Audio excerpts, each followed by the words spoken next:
آیت اللہ سید محسن الحکیم کا نام تقریباً سب نے سنا ہے، ون آف دا گریٹسٹ مراجع in Shia history, Najaf Ashraf میں شہید ہوئے.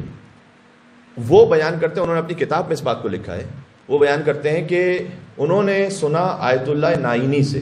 اگین ان کا نام اتنا معروف نہیں آیت اللہ نائینی کا، لیکن وہ بھی مراجع کرام کے استاد رہے، بہت عظیم الشان شخصیت ہے. آیت اللہ نائینی خود یہ بیان کرتے ہیں کہ رمضان المبارک کا مہینہ تھا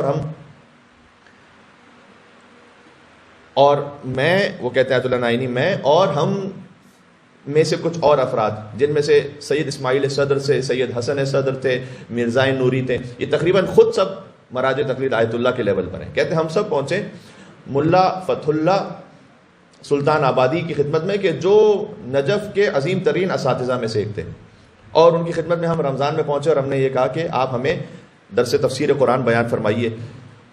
تو سورہ حجرات کی آیت نمبر 7، جس کا ترجمہ یہ ہے کہ اللہ تعالیٰ نے تمہارے لیے ایمان کو پسند کیا ہے اور تمہاری خلقت ایسے فرمائی ہے کہ اللہ تعالیٰ نے تم ایمان کو پسند کرتے ہو اور کفر و فسوق و عصیان یعنی گناہ کو تمہاری فطرت پسند نہیں کرتی ہے. اللہ تعالیٰ نے تمہیں خلق اس طرح سے کیا. سچ بولنا ہر انسان کو اچھا لگتا ہے، جھوٹ بولنا انسان کو برا لگتا ہے، چاہے وہ بول بھی لگا جھوٹ، لیکن اسے اندر سے پتا ہے کہ میں غلط کام کر رہا ہوں. تو اللہ تعالیٰ نے تمہیں اس طرح سے خلق کیا ہے. تو کہتے ہیں ہم ملا فتح اللہ سلطان آبادی کے پاس پہنچے، انہوں نے پہلی رمضان کو اس آیت کی تفسیر بیان کی، سورہ حجرات کی آیت نمبر 7. دوسرے دن پھر گئے، اسی آیت کی تفسیر بیان کی ایک دوسرے مطلب میں. تیسرے دن رمضان میں پہنچے، اسی آیت کی تفسیر بیان کی ایک اور مطلب میں. چوتھے دن، پانچویں دن، کہتے ہیں 30 رمضان کی راتوں میں ہم ان کے پاس گئے اور انہوں نے اسی آیت کی مختلف وہ تفاسیر بیان کی کہ جو ہم میں سے کسی کو نہیں معلوم تھی.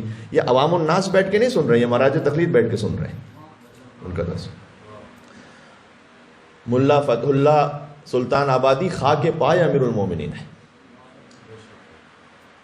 جو خاک پائے امیر المومنین اس تفسیر کو بیان کریں کہ جو مراجع تقلید نے نہ سنی ہو 30 دن تک ایک ہی آیت کی، تو جب امیر المومنین یا آج کے جو حیدر کرار ہیں حضرت حجت امام زمانہ عجل اللہ تعالی فرجہ شریف، جب وہ ظاہر ہوں، اللہم صلی علی محمد وعلی محمد،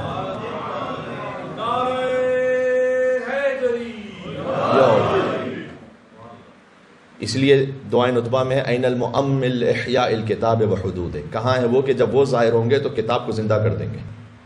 لہٰذا امیر المومنین کے لیے روایت ہے کہ ابن عباس جو کہ حبر الامہ جنہیں کہا جاتا ہے، انک آف دا نیشن، یعنی اتنی انہوں نے احادیث بیان کی اور مفسر قرآن سمجھے جاتے ہیں. شیعہ و سنی تاریخوں کے مطابق بہت بڑا مقام ہے ان کا، صدر اسلام کے بہت بڑے عالم سمجھے جاتے ہیں. انہوں نے یہ کہا کہ عشاء کی نماز کے بعد امیر المومنین نے مجھ سے مسجد کوفہ کے بعد اس کی پشت پر یہ کہا کہ اے ابن عباس، یہ سورہ الحمد میں الحمدللہ رب العالمین، اس میں الحمد کا جو لفظ ہے الحمدو، اس میں 5 حرف ہیں، الف لام حا میم دال. اس میں جو الف ہے اس کا کیا مطلب ہے ابن عباس؟ ابن عباس نے کہا کہ مولا الحمدو میں الف کا کیا مطلب ہے یہ تو مجھے نہیں معلوم. فتکلم بساعت، امام نے ایک وقت تک گفتگو فرمائی اس الف پر کہ الف کا کیا مطلب ہے.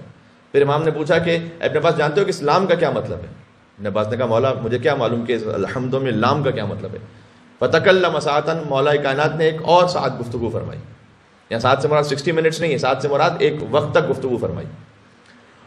اس کے بعد پوچھا ہا کا کیا مطلب ہے؟ کہا مولا نہیں معلوم. ہا پر گفتگو فرمائی، میم پر گفتگو فرمائی مولا نے، دال پر گفتگو فرمائی.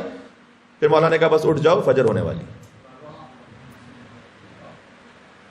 تو ابن عباس نے کہا مولا یہ کیا ہے؟ یہ الحمد میں ایک ایک حرف پہ جو آپ گفتگو فرما رہے ہیں، مولا اس کی کیا حقیقت ہے؟ امام نے کہا کہ بسم اللہ الرحمن الرحیم میں جو با ہے، اگر میں اس کی تفسیر کروں تو 70 اونٹیں کتابوں سے بھر جائیں گے، کہ پشتیں کتابوں سے بھر جائیں گے.